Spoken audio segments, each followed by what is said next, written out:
Mabiyayang gabi, mga kaibigan, mga kapatid, mga kababayan ko ng Pilipino here, both here sa abroad. Okay?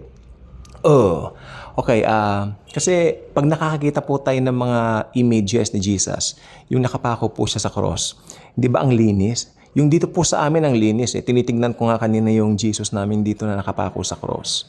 Kahoy po siya, maganda, cute siya. Sa lolo ko po yun, namana-mana na po namin, meron pong malaki siya, kahoy siya, gawang Laguna. Walang dugo kulang kako, kulang po. Okay. So, hindi po ako masyadong kontento seeing that image. Baka naman sabihin nyo, ako ay Katoliko. I'm not a Catholic. Wala akong relihiyon. Yun po ay parang nandito na po nung pinanganak po kami. Nandyan na po siya. Parang naka-display lang po dyan sa ancestral home namin yon. So, wala pong kinalaman sa akin yan bilang born again. Okay? So, baka, siyempre, alam nyo naman na. So, alam po ba ninyo, ang pinagdaanan ni Jesus, hindi siya so-so lang. Alam niyo yung so-so, parang ganun-ganun lang na ang linis naman ng katawan ng Panginoon. Meron pa nga puting-puti, nakapako sa cross. Pagpunta ko naman dito sa Quiapo, medyo iba naman ang kulay, darker naman, di ba? I mean, marami tayong depiction kay Lord Jesus. Ako gusto ko po yan. Ako born again ako, pero I'm not against yung meron tayong depiction sa Panginoon. I love it. I love it. Of course, hindi ko wina-worship yan. Yan po naman ang aking kalawakan ng pag-iisip. I understand them. Ang nagligtas sa akin, si Jesus Christ. Okay? Hindi ako sumasamba sa ribulto. Baka ito, isyuhin na naman ako. May ribulto ka, may ganun.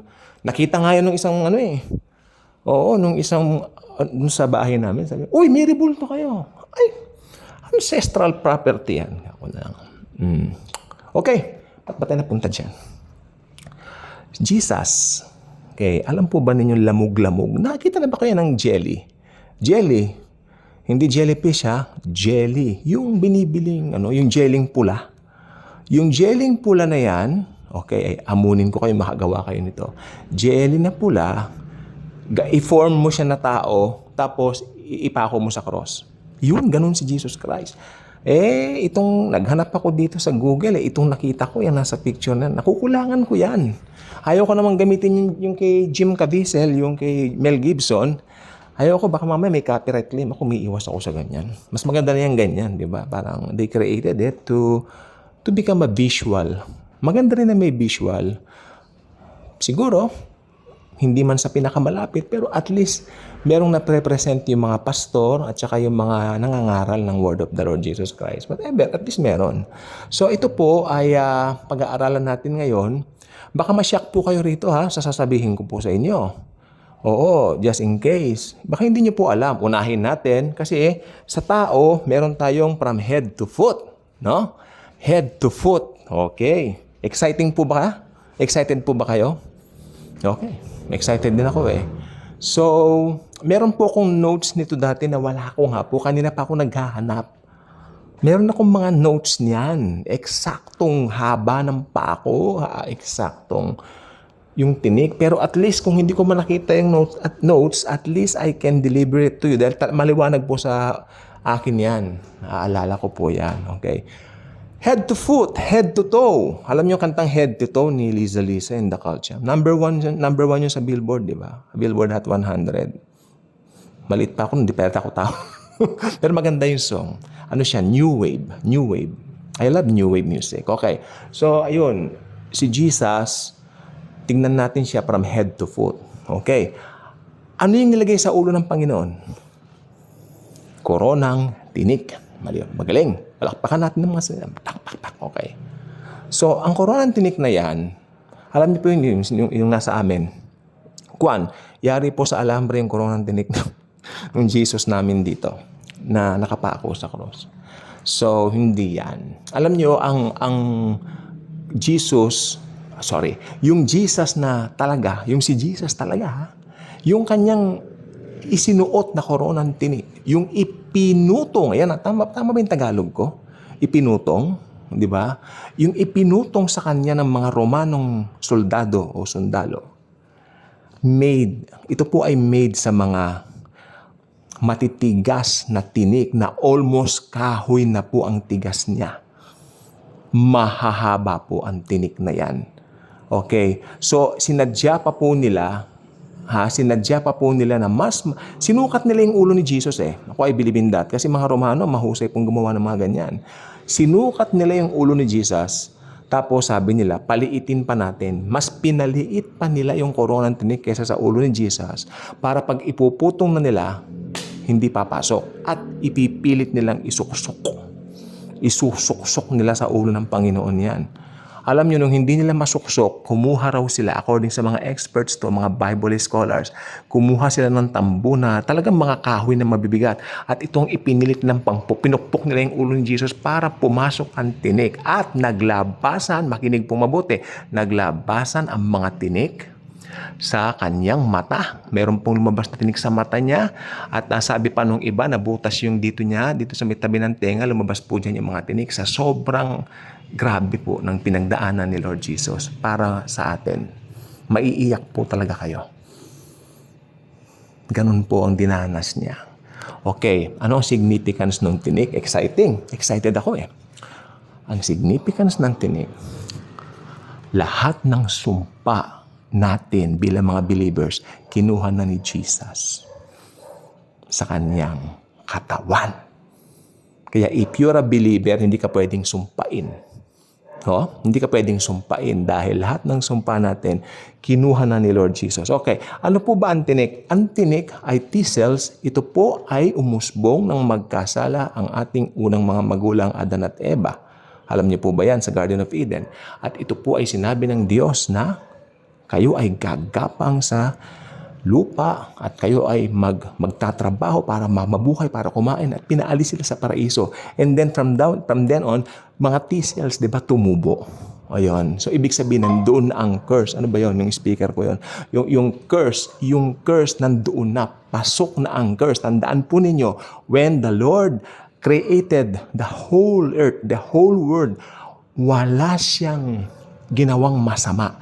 Nagkasala ang tao dahil dinimonyo ng demonyo. Dinimonyo ni Satanas. Yung magandang ahas na tinatawag, yan po si Satan. So, ano pong susunod natin? From head to foot ni Jesus. Okay, from head to foot. Siya po ay merong koronang tinik. Yun po ang ipinutong sa kanya. Okay, ito pong ating sasabihin na ito ay nung nakapako na po siya sa cross. Titignan po natin siya bilang nung nakapako na siya sa cross. Meron siyang tinik sa ulo. Okay? At ano yung sasabihin yung susunod? Mga pako. Amen? Mga pako. Ano yung pakong bakya? Pakong maliit? Grabe pong pako yan. Ang mga pakong yan ay ginagamit po nung unang panahon sa pag-construct ng mga malalaking building. Ito ang gagamitin nilang pako. Matitibay po ang gawa sa Israel. Tandaan po ninyo yan. Ayan ay pinatutuhanan ng mga kaibigan kong galing ng Israel. Okay? Nagkaroon sila ng chance to go there. Ako, di bala lang po dahil makakarating din po tayo dyan. Ba dyan maghahari si Lord, kasama tayo, di ba? Jesus will reign 1,000 years there and we will be there. That's the plain truth about that. And I'm thanking the Lord for that. I'm thanking Jesus for that. Okay, so si Jesus ay, merong pako na ganon. At saan siya ipinako? Okay. Itong sa amin, teka. Naku nga. O yun, sa palad eh. Okay, sa palad. Yung sa amin. Sa palad. Sa palad siya. Nakapako sa palad. That's wrong. Wrong. Hindi po tama yan, ha? Mali yan. Dahil si Jesus ipinako sa wrist. Wrist. Hindi ko po alam ang Tagalog ng wrist. Sorry Hindi po sa palad, sa wrist. Alam niyo yung wrist, yung pagbaba natin ng palad. Then dito po. I don't know the Tagalog of it. Sorry po. Sa wrist siya ipinako. W-R-I-S-T. Wrist. There. Doon inilagay ang pako. Bakit? Isip-isipin nyo. Common sense.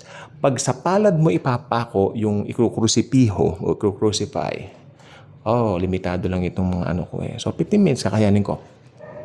Disiplinado lang.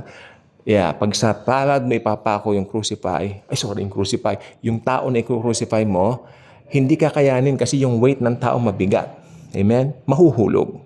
Pero pag sa wrist mo ipapako, nandyan yung buto, kakargahin niya yan. Kakayanin po yan. Kalain nyo si Jesus, humuhugot ng hininga niya. Ganyan, hirap na hirap ang Panginoon. Maiiyak ka pag nakita mo yung video. Unfortunately, I cannot share it with you dahil may copyright claim niyang DVD na yan. Hindi po talaga pwede. I'm so sorry. Siya po ay gumaganon. Pinipilit niya yung kanyang sarili to breathe. Dahil ang Panginoon po talaga nahirapan si Jesus. Oh my Lord. Ginawa mo yan para sa akin, Lord. Thank you. Sa aming lahat. Thank you, Jesus. Make it personal. Jesus did it for me. Say it. Jesus did it for me. Oops, I did it again. No, hindi na, I did it again, no? That means lang yun. So, yan, pako. Bakit? Ilang pako ba yan? Yan naman ang intriguing question diyan eh. Some says 4. Some says 3. Pero mas malaki po yung argument ng 3. Diba? 3 nails equals 4 given. Ay, ang ganda nun. Nakita niyo po ba yung post sa Facebook nun? Luma na yun, pero that's not corny. That's beautiful. It reminds me of the love of Jesus for me. Bakit naman magiging corny, hindi ba? I love it. I love it, certainly love it. Okay, so yun. 3 pako. Sa kanyang paa, i-drenade din nila yon dun sa may bandang sa akong yata yun, ayan, para i-hold yung kanyang paa dun sa baba. May ano naman na sa baba parang pinag-cross yung paa niya. Ganyan katindi pinagdaanan ni Lord yan para sa atin. Ano pa, bukod sa pako? Tapis? Oops, ito po ang pinakamabigat dito. Wala po siyang tapis. Hubot-hubad si Jesus.